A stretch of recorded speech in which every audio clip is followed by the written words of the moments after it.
Hey everyone, in this video we're going to be talking about winter car camping tips, winter van life tips, whatever you want to call it. Basically sleeping in your car when it's really cold outside. We are in the mountains of southeast Idaho right now. I'm on a fishing trip, just an overnight fishing trip.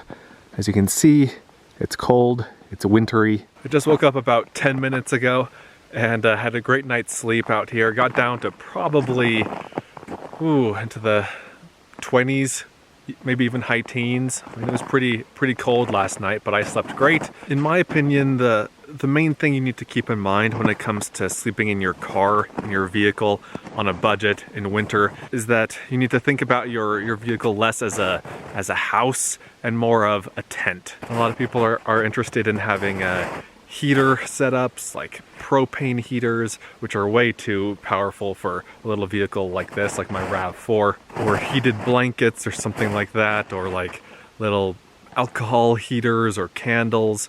And I mean, all of those can work, but really the easiest thing to do is just to imagine you're in a tent. And if you've ever tent camped in the winter, you know that you just pile on the sleeping bags. Get however many you need, and it can be sleeping bags, it can just be, you know, all the blankets and quilts you have inside, just insulation. That's really all you need to survive and to be comfortable when car camping in winter. Here we have two sleeping bags. I used two sleeping bags last night. This is my main sleeping bag. This is a, I don't remember exactly the temperature rating on this. I think it's about 30 degrees. This is a 30-degree down sleeping bag. It's a mummy bag. And then this is a 40-degree synthetic bag. And so what I do when I sleep is I'm inside this one, and then this one goes kind of on the outside of this one. So usually it's over the top, but I can also zip it around over me so that I'm completely enveloped by the two sleeping bags. I've used up to 3 sleeping bags before and survived temperatures down to about 9 degrees Fahrenheit, single digits Fahrenheit, pretty chilly temperatures. And along with the sleeping bags, you want to make sure that whatever's underneath you is warm enough to insulate you. And basically, I'm talking here about your sleeping pad, your mattress, whatever you want to call it. I use a 3-inch foam mattress, if this will focus here. There we go. A 3-inch foam mattress, and this is great for winter camping. It's nice and warm. Keeps me nice and insulated. If you have an air mattress underneath you, even in relatively warm temperatures in comparison, like 40 degrees Fahrenheit, you'll be cold if you're sleeping on just an air mattress. So you want to have some insulation under you. If you are sleeping on an air mattress, then definitely pile the blankets on underneath you. If you can, use like a closed cell foam mattress on top of that, or a sleeping pad, just those little, you know, roll up foam mattresses. Put that on top of the air mattress.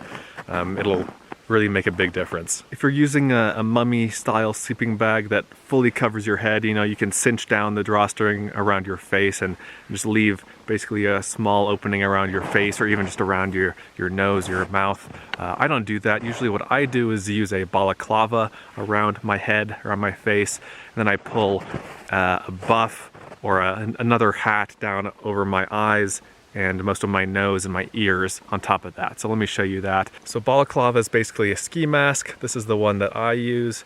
This is a thin red one, and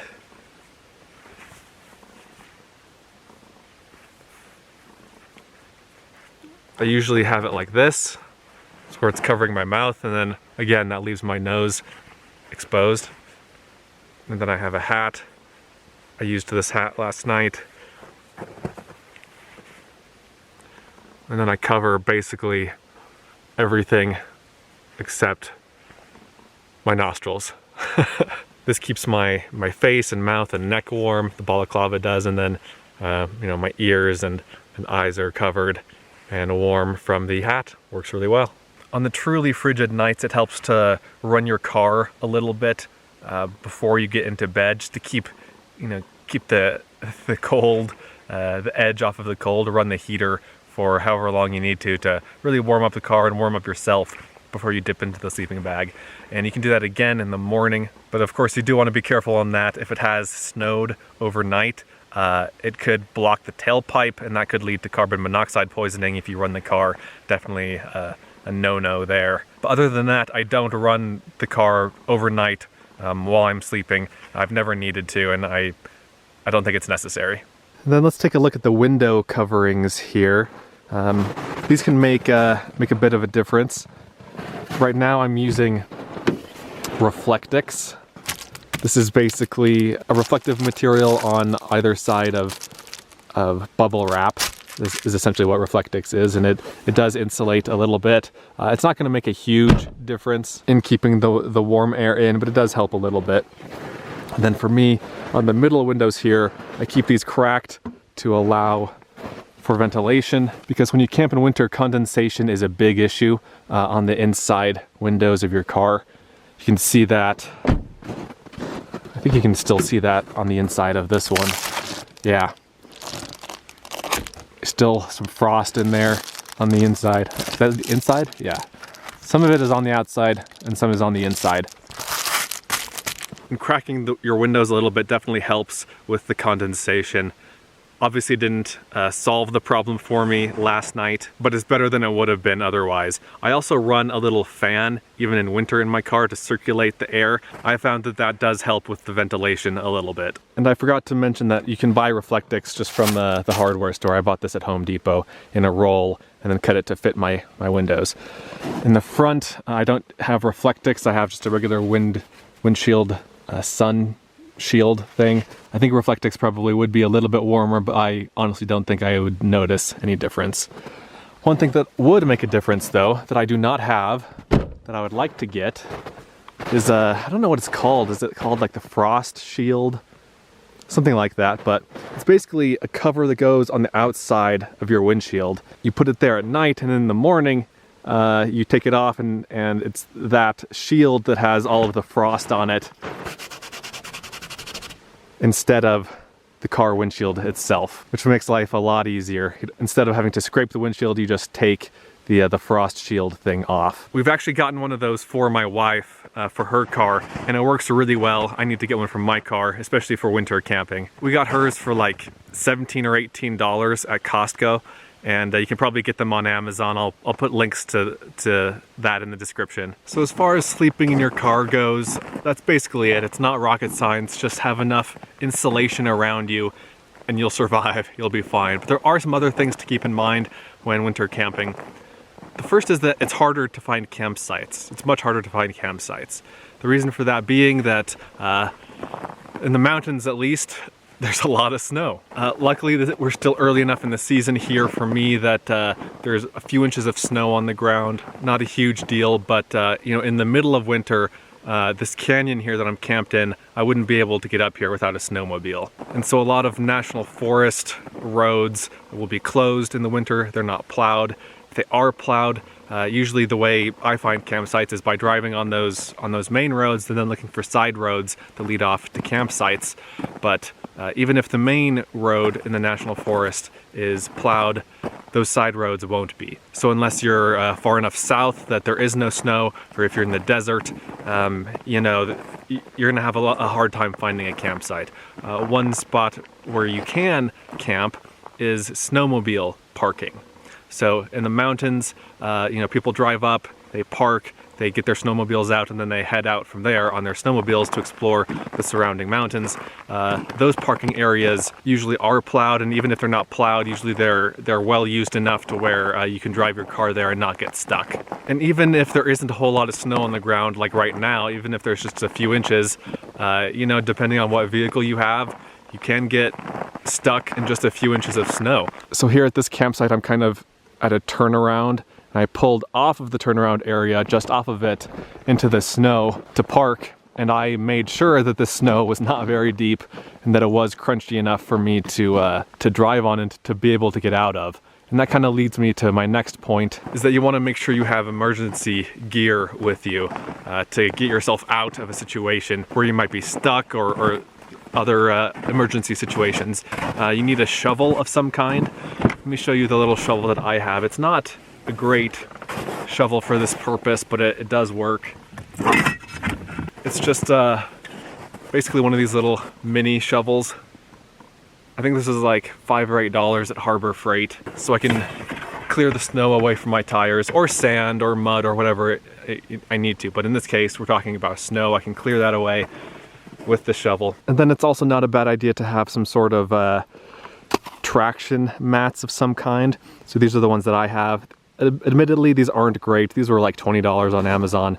There are much better ones out there, but you'll need to spend hundreds of dollars for them. But the idea is that you can stick these under your car tire to get some traction in the snow. And then apart from having emergency gear, I think you should always have an emergency plan, like an emergency backup plan. So for example, what happens if your car does get stuck in snow out in the middle of nowhere? What are you gonna do about it? My plan is to first try to dig myself out. Second, try to flag down a passing truck or something and have them pull me out. And then if those things don't work, and I do have to spend multiple days potentially, can I do that? Do you have enough food? Do you have enough water to spend multiple days camped out in your car? And not only that, but because we are talking about winter camping, will your water freeze? Even if you do have gallons of water, it's no good to you if it's frozen solid. And so do you have enough gas to run the heater in your car for a while to help warm up the frozen water bottles? Or do you have enough fuel and stove and cooking gear and everything like that to heat up snow to melt it for water? So those are things that you need to think about also. It's a good idea to keep a little water bottle at least in your sleeping bag with you when you're sleeping at night to make sure that right when you do wake up and you want to rehydrate, you can right away. You don't need to worry about having to melt a frozen water bottle. Another helpful thing is to keep the clothes that you're going to be changing into within arm's reach so that you don't have to get out of your sleeping bag and rummage around for those in the morning. As soon as you wake up, you can just reach for them, pull them, grab them, bring them into the sleeping bag with you, warm them up a little bit before you put them on in the morning, so it's less of a shock to your system to be putting frozen, frigid clothes on right away. And then finally, the last thing I wanted to talk about is that it gets dark really early in winter. It can be dark for 14 hours or more. It got dark last night at like 5 or 5:30, something like that, pretty early. And so I had several hours to kill. And so another winter tip I have is to just make sure you have something to do in your vehicle for several hours when it's dark. That can be reading, it can be watching movies or TV. I was watching a TV show last night on my tablet about like building custom cars. I had like 40 episodes of that downloaded, so I watched a bunch of those. And basically that's it. Hope you enjoyed the video, hope you found it helpful. Let me know what you think, let me know if you have any questions, and let me know what you do. I'm sure you do some things differently than I do as far as winter car camping goes. I know some people just don't do it at all, but where's the fun in that? So let me know what tips and tricks and gear and tactics you use, and I'll see you guys in the next video.